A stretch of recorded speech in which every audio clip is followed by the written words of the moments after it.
All right. All right. All right. Everybody shut up. Okay? Look.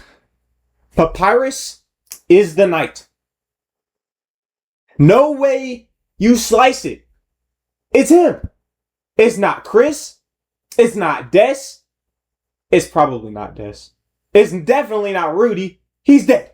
That nigga's dead, okay? He's gone. Alright? Falling down, he's done. Over. Over with. Rudy Knight fans? Nah. It's not him. Chris?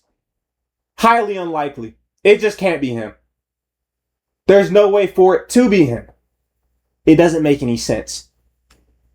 I mean, you can reverse engineer it to make sense, but it doesn't make sense, okay? Not to me, at least. But I'm just joshing, really. I'm not here to debunk any theories. I'm just trying to set the record straight that Papyrus, while unlikely, is the most likely unlikely target. Des is probably dead. I'm going to be honest with you here. Des is probably dead. The tragedy that Asgore is referring to in chapter 5, that is probably Des is either missing or she's dead. Now, here's the thing. The knight, obviously, by design only, you're not going to think, oh, hey, that's Papyrus. Nah, you're not going to do that. You're smarter than that. You can see the antlers, right? The antlers. Nah, that's a red herring. It's gotta be. Carol? Maybe. Maybe Carol. That's why I think it might be two people. The knight might be two people. Although I'm not exactly sure. It wouldn't make that much sense for it to be Carol and Papyrus at the same time. But Papyrus is pretty fucking likely. Papyrus is like, without evidence, with anyone, without evidence for anyone, you just think it's Des. Just right off the bat, it's just gotta be Des, right? Des is the most likely culprit. I mean, Des is missing. But the thing is, Papyrus is also missing. Papyrus has been missing for the whole series. Not once in the game is he actually shown in person. And I'm going to get to this later. But he isn't even in the house at chapter 4. Now, I don't really remember chapter 4 that well. I don't know where Sans is. Sans might be in the house too. Sans might be somewhere else. I really don't remember. He might just be in his own like grocery store or whatever. That would make the most sense. But since I don't know that, but I do know that Papyrus is not in the house at chapter 4, and the knight is in the sanctuary for the entire duration of chapter 4, save for the ending. Alright. I'm sorry. I'm getting too ahead of myself. Let me go ahead and backtrack. Alright. Papyrus has got to be the knight. And let me tell you why. Deltarune, for what it's worth, is Undertale backwards. I've heard somebody else say this. I don't remember who it was. But Deltarune is Undertale backwards. Point blank. That's just how it is. Alright? At the end of chapter 1, you don't kill him. But you overthrow / slay, I guess, the king. But let me tell you one other thing. There are 2 jesters in both of these continuities. Sans and Jevil. Now everybody's been like, oh, Sans is Jevil, right? I mean, not really. I mean, you can see why it would be, right? I mean, they both like to joke. I mean, that's pretty much the extent of where it goes. But you fight them before you dethrone the king, right? I mean, you have to fight either of them before you dethrone the king. Before you dethrone the king, right? You can't backtrack after beating the king to beat Jevil. You can't backtrack to fight Sans after you beat the king. Hell, you can't even fight Sans unless you kill everybody else, and then kill him, and then kill the king, right? So even if you kill the king, I mean, it doesn't matter. Flowey kills him regardless of what you do. But I'm gonna get to that later too. All right. So, chapter 1, you do all that, right? That's new home, and what is it? Yeah, the castle, whatever, doesn't matter. Chapter 2, Hotland. Spam to Neo, Metaton Neo. I mean, that's obvious. I mean, it's right there. It's in the pudding, bro. In chapter 3, I mean, there are more parallels to it. Undyne being in there could also be Hotland, though I don't want to make that like, you know, I don't want to put that all in as chapter 3 being a definitive mirror for Hotland. Instead, it's more or less chapter 4 and chapter 3 both being Hotland at the same time. Not Hotland, I'm sorry. Waterfall. What am I talking about? I'm so sorry. I feel like I look like a stupid LARPer right now. Okay. Waterfall. Chapter 3 and chapter 4 are the mirror of Waterfall. Gerson and Undyne? I mean, if we're going based off of how Undertale operates, you meet Gerson before you actually fight Undyne, right? Really, before you know who Undyne is at all. And, you know, it's kind of harder to...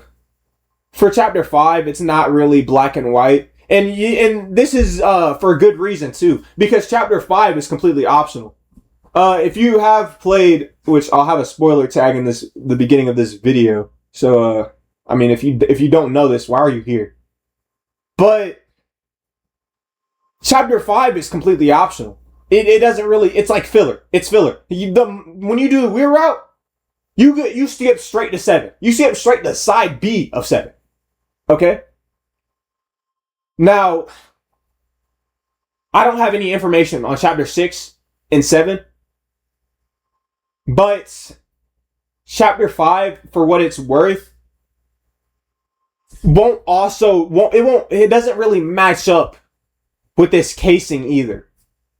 Even though you can see the parallels, it's obviously not going to be one-to-one. Deltarune is its own story. Alright? It'd be very underwhelming if everything was just backwards Undertale, right? You gotta spice things up, right? However, now I want to cover this first before I cover the dynamic between the Roaring Knight and Flowery. Papyrus? Oh, I'm sorry, not Papyrus. Maybe Papyrus. The Roaring Knight kidnaps both people that were coincidentally part of the Royal Guard back in Undertale. They already have their connections already with being in the police force. However, Asgore was defunct from the police force. As we learned from, I think it was before chapter 5, but, you know, it's highlighted in chapter 5. It's told point blank in chapter 5 that he is removed from the police force. But the thing still stands. They are both part of the Royal Guard, and besides the monsters, of course, they are both the primary, you know, leaders of the Royal Guard. Papyrus wants to be a part of the Royal Guard. I mean, look, he's literally a knight, bro. I mean, okay, well, if the theory stands, he is the knight, and it makes so much sense, right? Duh! I mean, in a Royal Guard, your knight is gonna be, you know, the centerpiece. Not the centerpiece, but he's gonna be the knight piece. Like the chess piece. Now, also, I want to talk about this too. It's a minor coincidence. I think it's really minor. Like, substantially minor. Alright? Remember the code for the shelter? Okay, wait. Just wait a second. I forgot to mention this in the video. This is post-editing, by the way.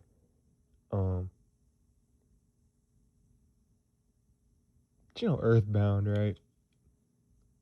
Toby's like, his raw max and shit.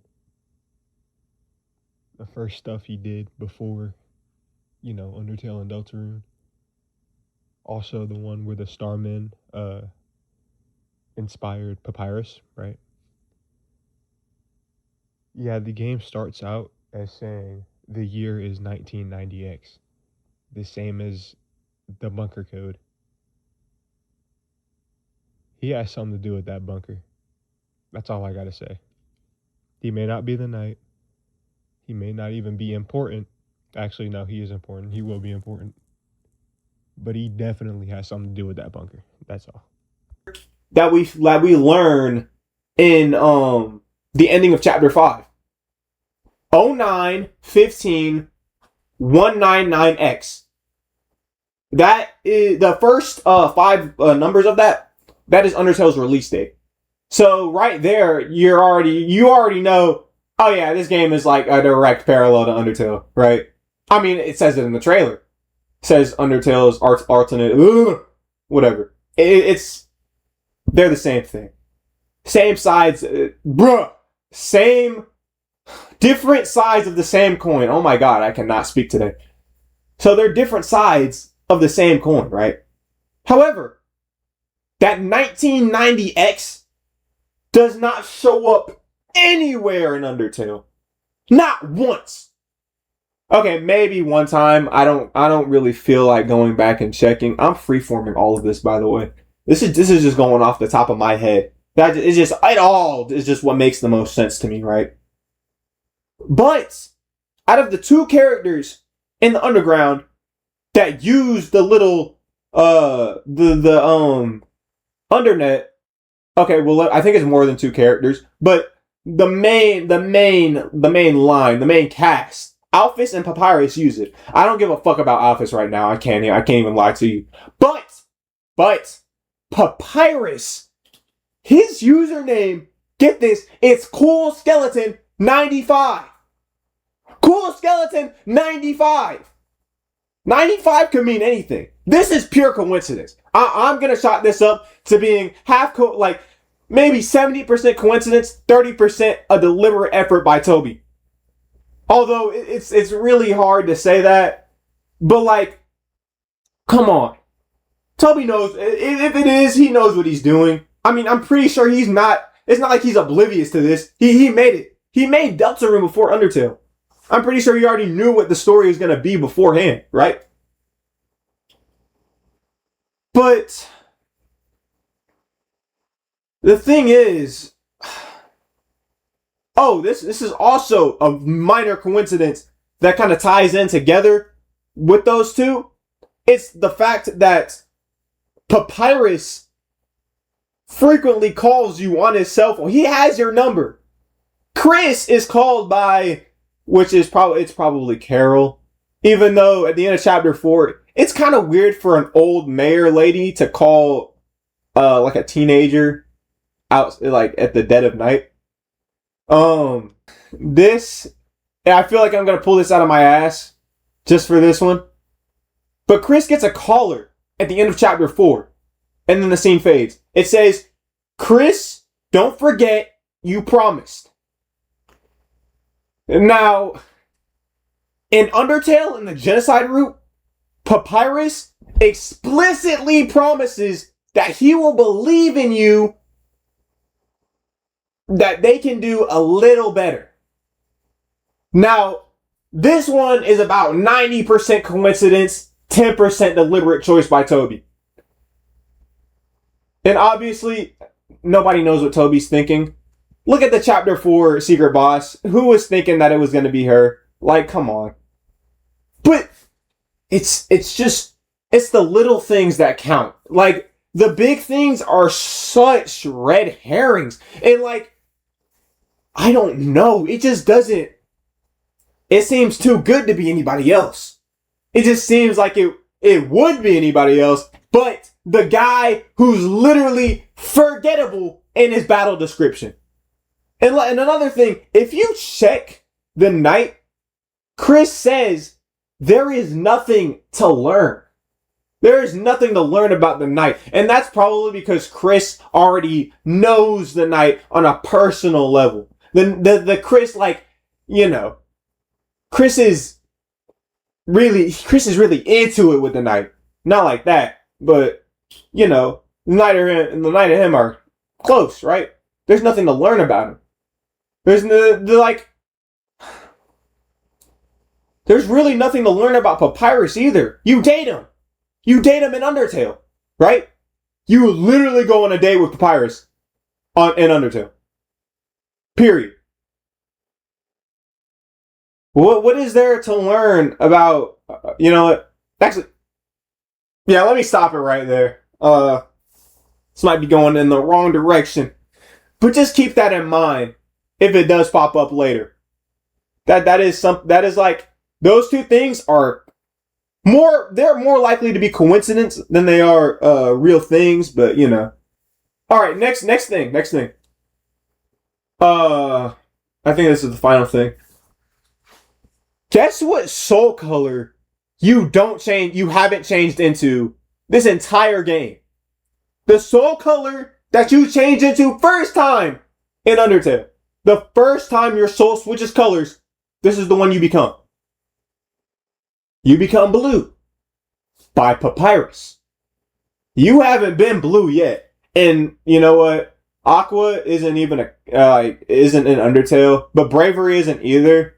So I don't really care. Like, I don't really care that Aqua isn't something that you can transform into in freaking Undertale or whatever. But I mean, I think my point still stands, right? You've got to. Deltarune's battle system is like obviously the same as Undertale's. You're gonna turn blue probably once, maybe in Chapter 6, definitely sometime in Chapter 7. I mean, you literally drown. I don't really. Okay, well, I don't mean that like that probably isn't a definitive. It's not really black and white that drowning is what makes you blue, even though it does. But another coincidence is when you hold your breath against the Night, the soul quickens. Now, the big thing there is that you're holding your breath, right? And he's the only boss you can hold your breath against, right? Now I'm throwing this up. This is in the air. This is like a Michael Vick type of pass. This is like me throwing up a ham sandwich, really. It might land. But when you hold your breath, you turn blue, right? I mean, you turn purple, then you turn blue. All right, I'm kidding. That's not part of the theory. Do not take that into consideration. That is not part of the theory at all. Wait, I'm sorry. I'm forgetting one crucial bit of information. Is that Papyrus sometimes has an affinity for eggs. And you know how important the eggs are in Deltarune, right? I feel like that's a red herring that would steer you away from it being Papyrus, I think. I'm not sure. I think it's more of a like statement to be like, hey, Papyrus is going to show up at least one time in this game. He might not have a pivotal role, or he might not even like be significant. He is forgettable. But one of his literal like trademark things about him is that he has an affinity for eggs for some strange reason. I'm not entirely sure why he has an affinity for eggs. But I mean, you gain an egg like in every chapter, right? Yeah, so you collect an egg in every chapter. Now, the eggs are more or less tied to Gaster. Like, that's the general consensus. But I feel like they can also be tied to Papyrus, too. I'm not going to explain why they can. You're just going to have to guess. You're going to have to guess what I'm thinking. I'm really putting out the blueprint. Like, I'm just trying to make it, like, it's the little stuff.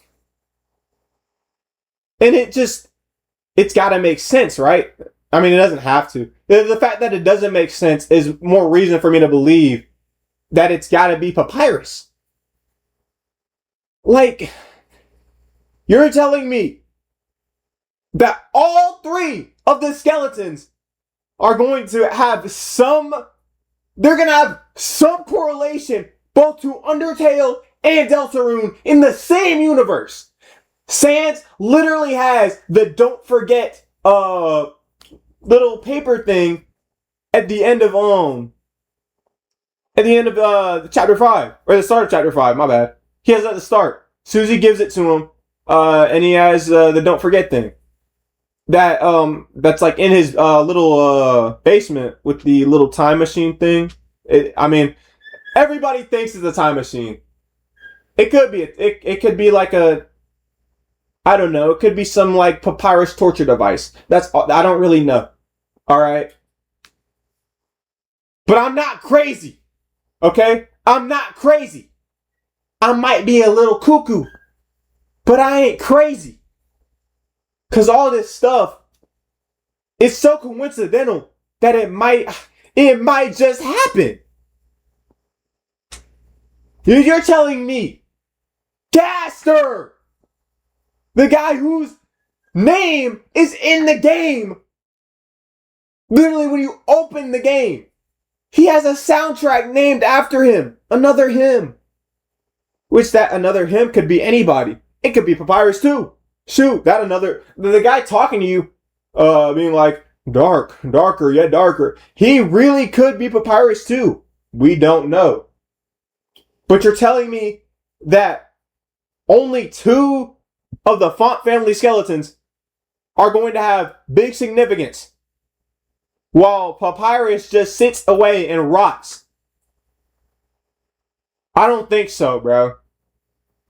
Okay, hold on. I don't know if I said this in the original video, but Flowery's dynamic with the Knight versus Flowey's dynamic with Papyrus is also something that should be pretty alarming. Okay? Flowey in Undertale is a massive manipulator. The person he manipulates the most, period, is Papyrus. Switch it around to chapter 5 of Deltarune. He's a hero. He only has one interaction with the main antagonist. But that is his undoing, though.